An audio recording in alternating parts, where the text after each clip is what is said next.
The story begins with real blades falling from the sky, as if from an iron cloud. People are rushing down the street in a panic to escape from the deadly rain. Someone was standing and looking straight at the sky in fear, and someone was running headlong, just to be saved. And now the guy starts broadcasting. The weather is also nice and warm. He's holding a camera recording another guy who calls himself MS in the video. This person is clearly a video blogger. A very nice girl, whose name is Hannah, is a guest on the stream. She is nervous, but MS is clearly encouraging her so that she doesn't feel uncomfortable. From the description of this person, it is clear that this monster streamer is a monster hunter because now humanity is attacked by them. And there are people like this character who are interested in ordinary people, as well as people who have lost their families because of monsters. His work is very popular, so everyone supports MS and constantly watches him. And now the most promised beginning of the plot is collapsing. This person, MS, is not popular at all. In the comments, they write quite slightly interested in the plot of this stream, so they don't even react very happily to the fact that they will dance a hot dance from Hannah when the monster hunt comes to an end. The hero clearly does not understand why there is such a decision, although he guesses that it is for the sake of rating among other monster hunters. The streamer notices anyone.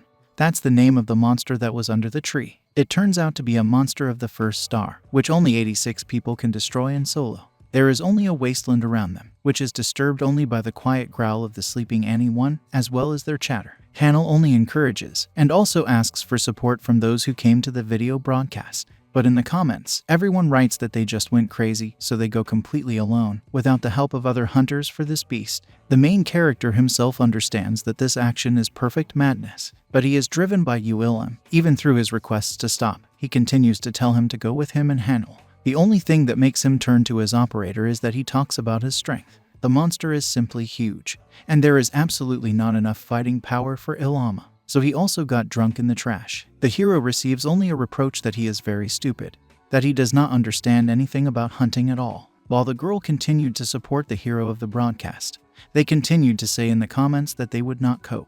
Ilum uses the power that was given to him. Not many people get this power, and those who have received can safely become such heroes of ordinary people. And so, when the power in the hand accumulates, the fiery power shoots directly into the place where the huge monster of 1 star was located.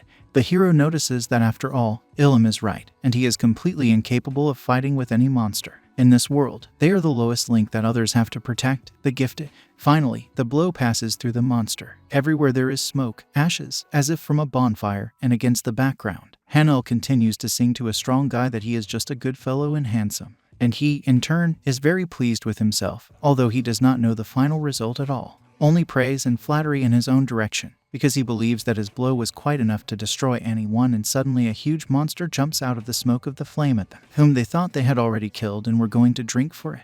Both are seriously scared, because the surprise effect has worked. The operator shouts a warning that a monster is attacking those, and the second one only covers the girl and jumps away from the place of the animal's impact. The main character has only thoughts in his head that they will die because they attacked this 1-star monster. Hannah begs MS to finally get up and do something, but he is shaking just like her. Because of this, he can't do anything to fight this creature, which is many times bigger than themselves. And so Weakling pushes the girl and rushes on the run, while the monster throws her aside. Everyone is very scared of this action, but anyone's target is the same guy who shot a fireball of his ability at him. Despite his shame in front of the audience, he shouts to his cameraman to distract the monster on himself. Wild laughter continues in the comments under the broadcast because of such an act of the hero streamer, continuing to shout that Choi Kang-sik needs to be bait.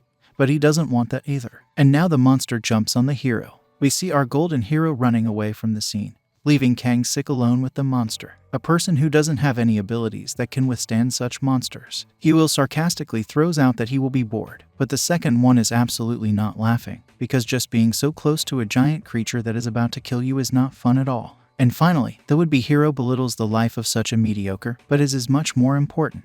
Most likely, Choi thought that if he died, he would definitely take revenge on a goat like him. Darkness, and I remember a flashback from the action. A father stands in front of a little boy and says that God will always protect him if he gets into some kind of trouble or danger. The boy's eyes shine with joy from the realization that he is not alone and will definitely live in safety. But the brain absolutely does not want to believe in anything, although it wanted very much to be saved and live on without becoming food for some anyone. There is only a phrase in my head that when people die, everything glows before my eyes. Because of this, he simply stops believing in anything. So he turns to his father, who is not there at all, that God does not exist in this world, because he is still not saved from this monster, which is several times bigger than him. And then, for some reason, he sharply avoids the attack of this monster, which is why he was shocked by himself. I even wondered what was going on at all. So also some message appeared before his eyes that God was very surprised. For everyone, such an inscription would definitely be a shocking sight, because it seems that these are just glitches, or you have already died, so you already see another world. But the battle for Choi Kang's life continues. Either he survives and defeats the monster, or the monster defeats him and he dies. The place is replaced by the fact that huge trees appear around, curtailing the view for the yellow-eyed creature, but Kang-sik hides behind one of these mighty plants. There are only thoughts in my head about how to avoid my death. He presses himself against the trunk,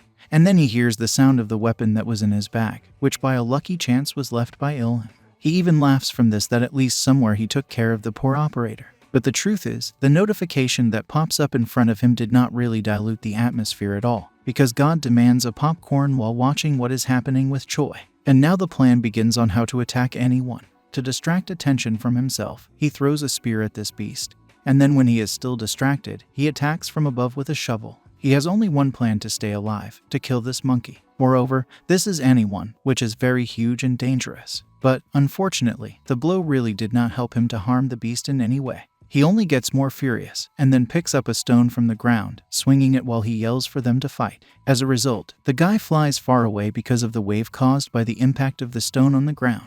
Due to the fact that Choi Kang-sik did not have any abilities to defeat monsters that interfere with the lives of peaceful people, he trained every day in a rocking chair, pumping his muscles, and then also his mind, learning different strategies of hunters for such creatures. But this is clearly not enough, so he runs away. But they obviously decided to laugh in front of him, because a sign appeared with the inscription "God applauds you." He himself is perplexed by this comment to his actions, but still gathering his thoughts and also throwing his hallucination far away. He decides that he needs to act, so he stands facing the monster and waits for it to strike. And then he goes behind anyone's back to hit the sore point. But there is only one chance for this, which is right now. The blow goes right through the pain point. In fact, it will hurt everyone if you just see the torment of the beast. The monster exudes a wild scream, and then turns right to the face of our hero. He realizes that he still missed the opportunity to hit even more painfully, so the beast flies at him, but clearly does not notice the tip, which is already aimed at his belly. The feeling that the hero is about to fall from how much his body is bent to somehow hit the point with the blade.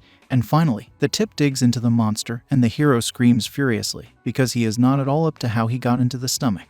The most important thing is to survive in this fight, and the last thing the hero emits after the scream is a wish for death to his enemy. And then he falls. All this time, the stream continued and everyone on it saw how the operator filled up a huge beast with his own hands alone. No one can believe it, and neither can Choi Kang, who is already exhausted and collapsed from exhaustion on the grass. He looks at the sky, and then a comment from God appears above his head again, that he is pleased with the result that Choi Kang-sik demonstrated. He thinks it's because of the sign that was chasing him. But as it turned out, all this continues, because another god already appears, and then there are 3 spectators. The new hero, whom everyone knew before as an operator, gets up from the corpse of Annie 1, a monster that is like a monkey, although it exceeds it several times in size. The stream was in no hurry to end, because Kang-sik did not turn off the camera when he was fleeing from this beast. The girl looks through this moment and is very surprised. She wonders how an ordinary person could kill such a beast if he is able to kill even a novice beginner with the ability. It was always impossible, because people like him were just looking for protection from the weak, and not defending themselves, and certainly not protecting fleeing monster hunters. This is a real headline. The operator fought with Annie 1 and 1. Everyone is just spreading the news that some weakling was able to defeat a large monkey. This is a new topic for distribution on the web, which will certainly raise a fuss. It's a phenomenon. Finally, Choi Kang notices that the camera was turned on and starts looking through the comments that were during his battle. He notices then only with a cold mind on the corpse. He still can't believe that he could kill him with his own hands. He holds a camera that shows that more than 8,000 people watched him.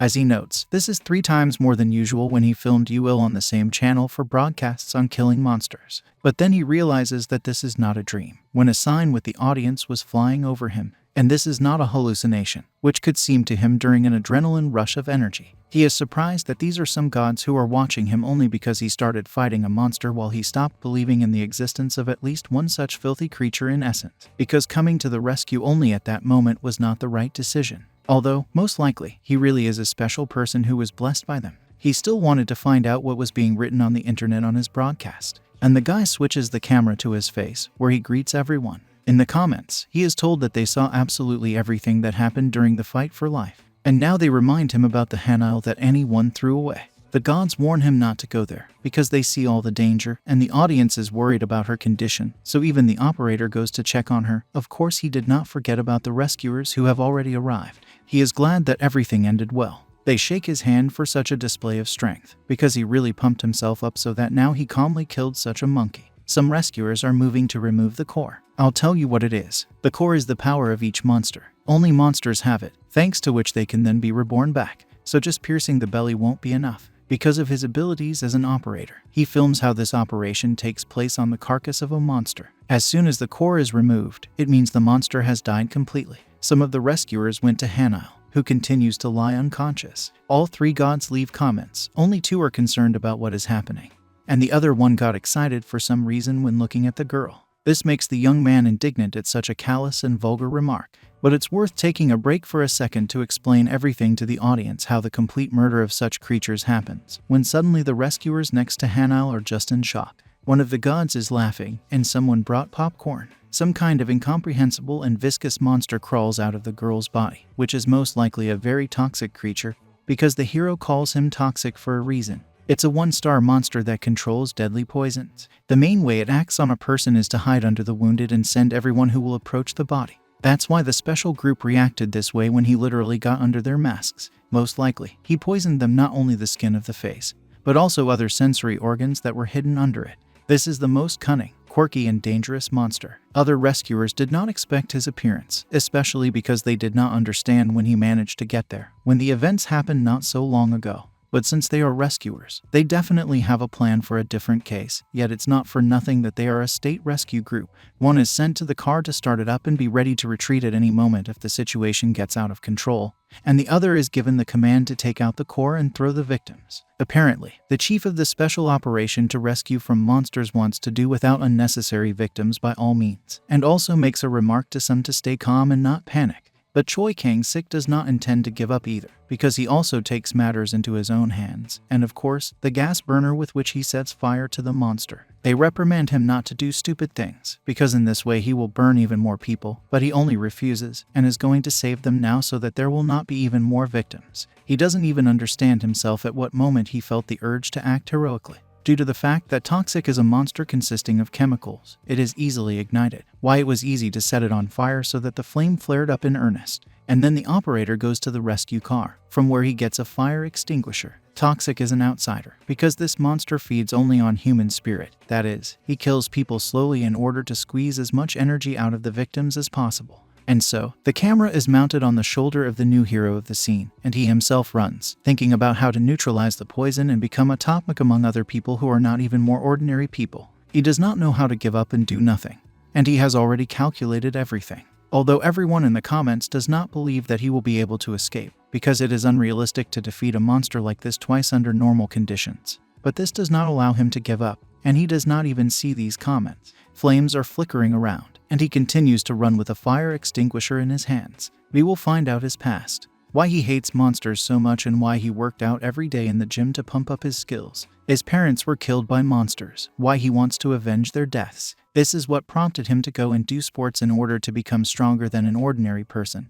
But before that, it clearly did not help him. He wasn't even taken seriously because of his appearance of a puny brat. As they say, they meet by their clothes. But now everything is different. He had a chance to show himself to everyone, and also to prove to everyone and to himself first of all that he is not a weakling and will be able to defeat worthless monsters who ruin everyone's quiet life. And so he puts out the fire, telling everyone that fire is a weakness of toxins. That's why he literally fried the monster. This neutralizes their main feature, the poison that is capable of killing. At such moments, they become weak. And because of their low intelligence, they have only 2 paths, the outcome of which is very clearly predetermined as defeat, escape, or the second one, which forces you to spend all your remaining strength on the last jerk. And so, choosing the second method, Choi Kang absolutely does not hesitate to beat Hanwoo, whose body was captured for the second action of the monster. And in truth, a very stupid act, because the girl's body is weaker than the guy's body, especially with a fire extinguisher in her hands. Of course, one of the gods who followed this action was very shocked by this attack on the girl, but the other two, more adequate, were satisfied that the boy they started looking after was very interesting and brave, since he was not afraid to hit the girl in such a situation,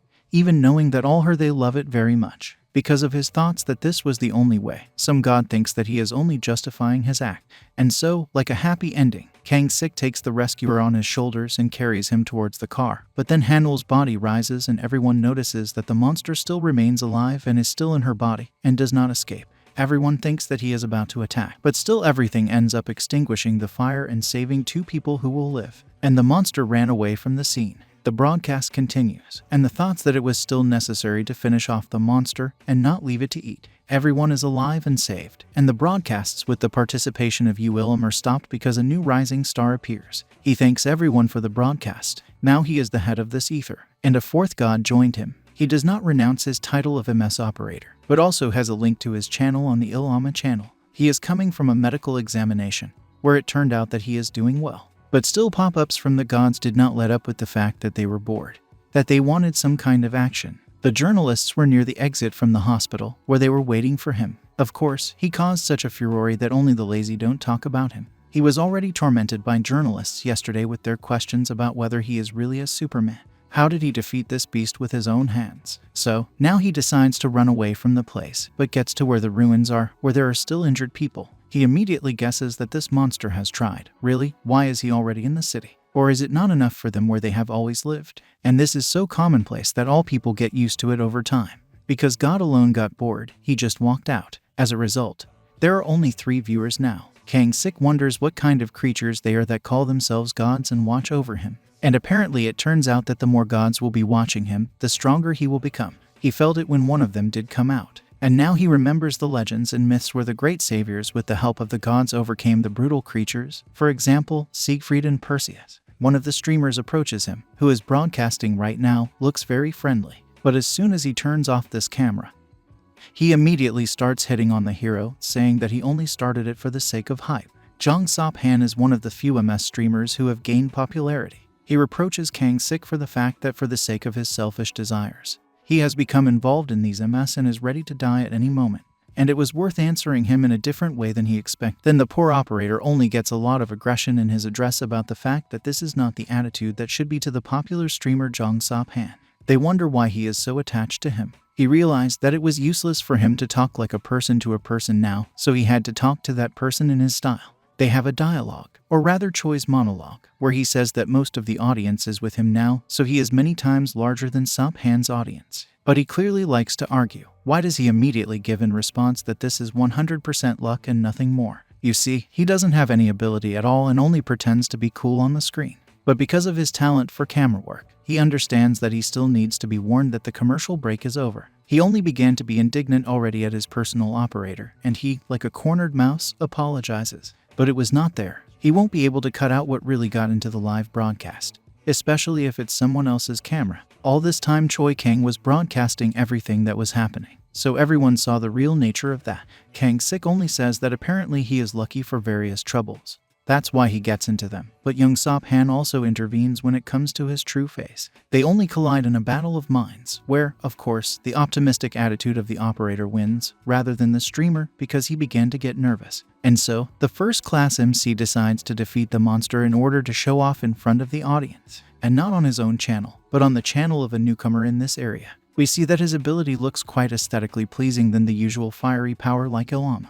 He challenges the operator MS that he chickened out, but he just shrugs and wishes me luck. When analyzing Chan's personality, he notices that his skills are higher than those of the same Uil, but the character is terribly simple. And now a plan is being introduced into his head about going in search of the monster that destroyed his house. Yes, and this is one of the ways to attract the attention of the gods who watched him from above. And it was worth distracting for a second to think about where the monster is, as he appears right there. This is already his favorite monkey, or rather its likeness. Khan only teases him, saying that he is too slow since he actually seems cool in live broadcast. but he only warns him about the danger. Of course, nothing happened to him because Annie one-hit next to him and nodded him, but still it clearly caused him harm. As the operator said, he was ruined by his own pride. To make it easier to dodge and hide from the attacks of this beast, he decides to run into one of the abandoned and broken buildings of the church. Of course, he would like him to be able to say what makes him better when a new god is added to him, but he can't do that, so he counts on a matter of chance. The first-class streamer finally moves away from the fainting state and goes to the side where the kid and the monster have gone. But as soon as he ran to the sound and entered this building, the picture of Annie One's body, defeated and pierced with a spear and God's cross, opened before him. Of course, the one who saw this guy in action is in shock.